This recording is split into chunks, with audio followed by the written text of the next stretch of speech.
इसके पीछे विक्रम सिंह ठाकुर, कोमल सिंह ठाकुर, आजाद ठाकुर, अंकित ठाकुर, ये हैं विजय ठाकुर। बीजेपी के हैं सब। उन लोगों ने मम्मी को भी ना 70 जेंट्सों के बीच में बेपर्दा करके उनको मारा है। आ जाना अपने बीवी को लेकर, अपने पत्नी को लेकर, अपने बेटी को लेकर, बाबा जी टेस्ट कर देंगे कि बाबा जी खड़ी होती कि नहीं होती।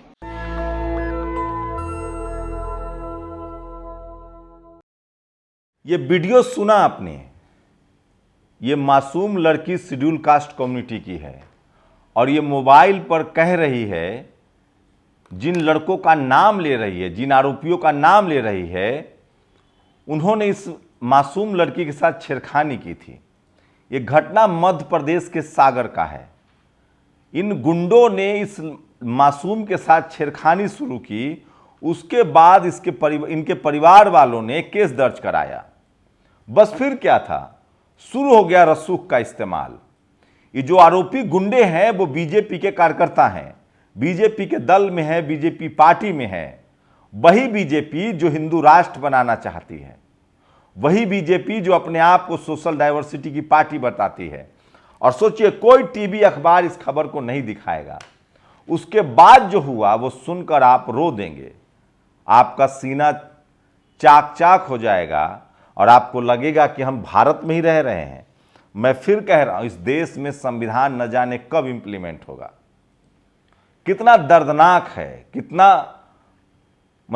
कितनी बहसीपना हुई और ये ताकत कहां से आती है। ये है जाति का रसूख और उस पर से सत्ता की हनक। ये मासूम स्कूल जाती थी, इसके साथ बदतमीजी हुई, इसके घर वालों ने केस दर्ज कराया। उसके बाद इन गुंडों ने इस परिवार पर केस उठाने के लिए दबाव बनाना शुरू किया। आपको पता ही है क्या होता है। उसके बाद जब इनके घर वाले नहीं माने, लेकिन बाद में खबर आई कि वो लोग लगभग तैयार हो गए थे कि चलो हम केस हटा लेंगे, लेकिन जाति का रसूख ऐसा, मैं बार बार कह रहा हूं, जिन राज्यों में राजनीति सिर्फ बीजेपी और कांग्रेस के आसपास रही है, मध्य प्रदेश की घटना है ये। मध्य प्रदेश में आज़ादी के बाद से कभी कांग्रेस, कभी बीजेपी, कभी बीजेपी, कभी कांग्रेस की सरकार रही है। पिछले 20-25 सालों से बीजेपी की सरकार है, उसके बाद कांग्रेस की सरकार थी। राजस्थान की हालत ठीक वैसे ही है। जहां जहां कांग्रेस बीजेपी, बीजेपी कांग्रेस की सरकार रही है, वहां सोशल जस्टिस का कोई नामलेवा नहीं है, कोई आंदोलन नहीं, कोई धरना नहीं, कोई प्रदर्शन नहीं।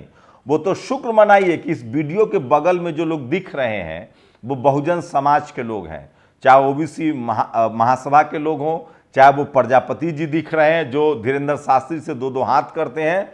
ये लोग पहुंचे और सोचिए, ये लड़की ने एक एक करके नाम बताया है।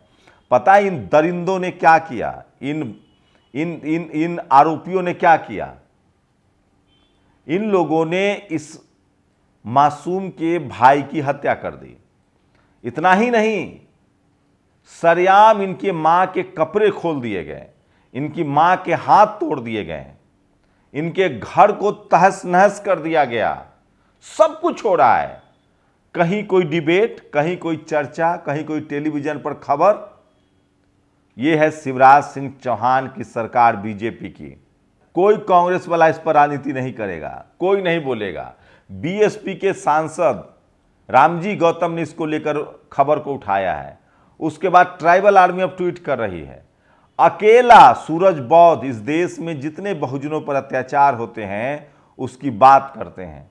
लेकिन सोचिए, मैं फिर कह रहा हूं, जब तक इस देश के schedule caste, SC, ST, OBC के लोग एकजुट नहीं होंगे और जब तक ये जातीय हिंसा में सजा नहीं शुरू होगी, सोचिए शरीर पर पेशाब करने पर क्या हुआ, बुलडोजर का ड्रामा हुआ। शिवराज सिंह चौहान कह रहे हैं कि हम बहनों को राखी बांधने के 250 रुपए दे रहे हैं, लाडली बहन योजना चला रहे हैं। ये है मध्य प्रदेश की स्थिति। मैं फिर कह रहा हूं, जहां जहां बीजेपी कांग्रेस बीजेपी की सरकार रही है, वहां वहां जाति हमलों के यही सच्चाई है। मुझे नहीं पता इन आरोपियों की कब गिरफ्तारी होगी, इनको कब सजा मिलेगी। गिरफ्तारी हो भी गई तो क्या होगा।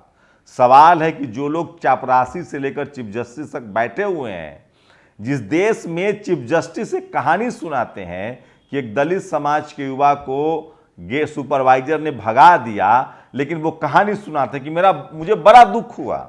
जिस देश में प्रधानमंत्री कहते हैं कि दलितों को मत मारो, मुझे मारो, जिस देश का प्रधानमंत्री कहता है कि रोहित वेमुला मेरा मतलब घर का आदमी था, लेकिन न्याय नहीं मिलता है। क्या हुआ उस केस में? ये स्थिति है। इसीलिए इस देश में जो जातिवादी गुंडे हैं उनका मनोबल ऊंचा है, क्योंकि उनको पता है कि चपरासी से लेकर चीफ जस्टिस तक हमारे लोग बैठे हुए हैं और हमें कुछ नहीं होगा। और इसी वजह से इस तरह की वारदातें होती हैं। ये घटना मध्य प्रदेश के सागर जिले की है, जहां एक युवक की सरेआम हत्या कर दी गई, उनकी मां के हाथ पैर तोड़ दिए गए। ये उनकी बहन थी जिन्होंने वीडियो जो आपको मैंने सुनाया। और सोचिए, ये तस्वीरें देखिए, अखबारों में छप रही है, उनके घर तोड़ दिए गए हैं। पता नहीं कब बुलडोजर चलेगा, क्या कार्रवाई होगी, देखते हैं। ये दूसरा वीडियो देखिए, ये अपने आप को साधु कहता है। ये दो विंडो में तस्वीरें देखिए, पहले सुन लीजिए। हम साधु हैं, खरी नहीं होनी चाहिए, लेकिन अगर टेस्ट माननीय कुछ नेताओं को तकलीफ है आ जाना अपने बीवी को लेकर, अपने पत्नी को लेकर, अपने बेटी को लेकर, बाबा जी टेस्ट कर देंगे कि बाबा जी खड़ी होती कि नहीं होती है। का तो वीडियो एडिट है और मैं मातृ शक्तियों से क्षमा मांगता हूं, मैं बहनों से क्षमा मांगता हूं, मैं नारी जगत से क्षमा मांगता हूं। मैं तो नारी जगत के लिए लड़ता हूं, संघर्ष करता हूं और ऐसा ओछी हरकत मैं नहीं कर सकता। वंदे मातरम, जय श्री राम, भारत माता की जय। पहले ये कहता था कि मैं मर्द हूं कि नहीं, अपनी मां बहन बेटी को भेजो, और अब ये माफी मांग रहा है। यही वो शख्स है जिसने स्वामी प्रसाद मौर्य पर हमला की कोशिश की थी। बाद में यही वो साधु है जो कह रहा था कि अखिलेश यादव को जूते से मारेंगे। जातीय हिंसा यही नहीं रुकती है। ये राजस्थान की तस्वीर है। नाम है दौल सिंह, रेवत सिंह, भोपाल सिंह, मदत अली। ये सब बाबा साहब की तस्वीर पर जूता लगा रहे थे। और आपको पता है केस किस पर दर्ज होता है? ये है ऑल्ट न्यूज के पत्रकार मोहम्मद जुबैर। वो जो स्कूल में जो छात्र को मारने की बात हुई थी, उसमें जो आरोपी टीचर है उसको बचाने की कोशिश हो रही है। FIR तक नहीं हुआ है, लेकिन जुबैर पर FIR हो गया क्योंकि इन्होंने मीडिया एथिक्स को तोड़ दिया, तो FIR हो गया। जो पीड़ित छात्र था उसका चेहरा दिखाने का इन पर आरोप लगकर इन पर केस दर्ज कर दिया गया है। पता नहीं उस महिला के साथ क्या होगा, नहीं होगा। और जाते जाते बिजवारा विल्सन की ये वीडियो देखिए। सोचिए, हम चांद पर चले गए हैं। बिजवारा विल्सन अकेले हैं, मैक्सेस से मिल चुका है इनको। अभी भी ये लड़ रहे हैं मैनुअल, जो हाथों से जो सफाई का काम है, जो गंदगी होती है साफ। पहले मैला प्रथा था, ये जो सर पर मैला ढोया जाता था, अब उससे भी खतरनाक है जो नाले सीवर में उतरकर जो सफाई होती है। सोचिए, चांद पर पहुंचने वाला देश अपने देश में सीवर सफाई में हजारों लोगों की मौत को बर्दाश्त करता है। और इसकी वजह यह है क्योंकि एक जाति बनाई हुई है जो सफाई करता है और उसकी मौत होती है, उससे किसी को कोई फर्क नहीं पड़ता है। अगर यही वो तमाम जातियों के लोग मरने लगे ना, इस देश के जितनी जातियां हैं, अगर सबको सीवर में उतरना पड़े और उसकी मौत हो, तो ये भी काम बंद हो जाएगा। मैं इसीलिए कह रहा हूं, इस देश के जितने सफाई कर्मचारी हैं, अगर आपकी शानदार तनख्वाह नहीं है, 1 लाख रुपए, 50,000 रुपए तनख्वाह नहीं होती है, अगर आपको मशीन नहीं मिलता है, पूरी दुनिया में सफाई का काम होता है, लोगों को मशीन मिलता है और शानदार सैलरी मिलती है। खुशवंत सिंह की एक आर्टिकल मुझे याद आता है। वो बहुत पहले उन्होंने लिखा था, ना केहू से दोस्ती ना केहू से बैर। हिथ्रो एयरपोर्ट पर एक महिला सफाई कर्मचारी थी। वो जब भी मिलते थे खुशवंत सिंह को, वो कहती थी कि मैं भारत जाना चाहती हूँ, मैं यहाँ क्या कर रही हूँ, लंदन में मज़ा नहीं आ रहा। एयरपोर्ट पर वो कहते थे चलो भारत, तो वो कहती थी कि फिर भारत क्या करूँगी, यहाँ भले मैं सफाई कर्मचारी हूँ लेकिन मेरी इज्जत है, मेरी सैलरी है। तो दुनिया भर में सफाई कर्मचारी है लेकिन उनका सम्मान है, उनकी सैलरी है। भारत एक ऐसा देश है जहाँ जाति बना दी गई है और उस जाति के आधार पर आपके मान सम्मान को रौंद दिया जाता है। मैं इसलिए कह रहा हूँ कि इस देश में बहुजनों को सोचना पड़ेगा, सावधान रहना पड़ेगा। टीवी अखबार को लेकर मायावती ने बड़ा हमला बोला है। सोचिए, उन्होंने 2 ट्वीट किए हैं। ऐसे मीडिया वर्ग किसी की अंधी नकल करने के बजाय खुद की पड़ताल संपर्क के बाद ही जीवन परिचय लिखें, क्योंकि इनको जन्म से लेकर अब तक मायावती तथा सम्मान से सभी छोटे बड़े बहन जी कहकर संबोधित कर रहे हैं। अर्थात चंद्रावती वन किसी नाम से नहीं, अतः गलत नाम प्रचारित करना निंदनीय है।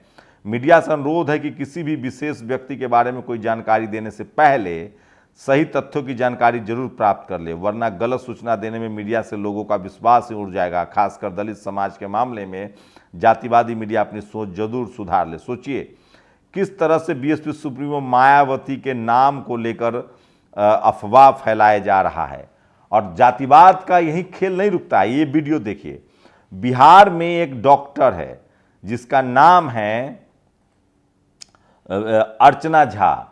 उसने एक महिला के पेट में कैंची छोड़ दिया, सर्जरी के दौरान महिला मर गई, कपड़ा छोड़ दिया जिससे महिला की आंत फट गई। वहां खबर चला रहे हैं कि तेजस्वी यादव हेल्थ मिनिस्टर है, कोई इस महिला डॉक्टर के बारे में नहीं बोल रहा है। आप सोचिए, यही कोई SC ST OBC का डॉक्टर होता तो पूरे रिजर्वेशन को कटघरे में खड़ा करा दिया जाता। तो मैं वो तमाम बड़ी खबरें लाता हूं जो आपके लिए बहुत ज़रूरी है और ये मीडिया आपको नहीं बताएगा। और जाते जाते आज की जो सबसे बड़ी खबर है, नीरज चोपड़ा, एक किसान घर में पैदा हुआ किसान का बेटा, जिसने अब इंटरनेशनल एथलेटिक्स में स्वर्ण पदक जीता है। इन्होंने ओलंपिक में भी स्वर्ण पदक जीता था। स्वर्ण पदक तो कई लोगों ने जीता है, लेकिन नीरज चोपड़ा ने इस देश का दिल जीता है। पहले तो उन्होंने पाकिस्तानी खिलाड़ी को अपने झंडे के नीचे बुलाया जो दूसरे नंबर पे है, लेकिन उससे भी बात आगे है। ये वही नीरज चोपड़ा है जो धरना पर बैठी महिला खिलाड़ियों के पक्ष में बोले थे। ये वही नीरज चोपड़ा है जो नू हिंसा के खिलाफ बोले थे। ये वही नीरज चोपड़ा है जिसके रीढ़ में हड्डी है, जो गलत को गलत और सही को सही कहता है। वरना विराट कोहली को छोड़ दीजिए और नीरज चोपड़ा को छोड़ दीजिए तो उन तमाम खिलाड़ियों के, सचिन तेंदुलकर, वो तमाम फिल्मकार, तमाम खिलाड़ी जो सरकार के सामने जिनकी चूल्हे हिल जाती हैं, जो मुंह पर टेप साट लेते हैं, भारत में सचमुच कोई खिलाड़ी है देश की रिप्रेजेंट कर रहा है तो वो नीरज हैं, जिनके रीढ़ में हड्डी है, जिनके में दम है, जो बोलते हैं। मैं फिर कह रहा हूं, ऐसे खिलाड़ी बिरले पैदा होते हैं। मोहम्मद अली को एक कोट याद दिलाऊंगा, वियतनाम का युद्ध था, अमेरिका में थे। आप सब जानते हैं मोहम्मद अली के बारे में, ब्लैक समाज में पैदा हुए, बाद में वो मोहम्मद अली बन गए थे। उनसे कहा गया कि वियतनाम के खिलाफ लड़ोगे। उन्होंने कहा कि मैं उन वियतनामियों को क्यों मारने जाऊं जिन्हें मैं जानता नहीं, मैं पहले उन गोरों से लड़ूंगा जिन्होंने मुझे गुलाम बना रखा है नस्ल के आधार पर। सोचिए, ऐसा भारत में कोई बोल पाएगा? मैं इसलिए कह रहा हूं कि नीरज चोपड़ा लकीर खींच रहे, लेकिन विडंबना देखिए कि नीरज चोपड़ा को सेना में अधिकारी नहीं बनाया जा सकता है। यह नियम है, बदलना चाहिए इस नियम को। नीरज चोपड़ा को सेना में अधिकारी बनाया जाना चाहिए। आप लोग की क्या प्रतिक्रिया? अपनी प्रतिक्रिया जरूर दीजिए। शुक्रिया।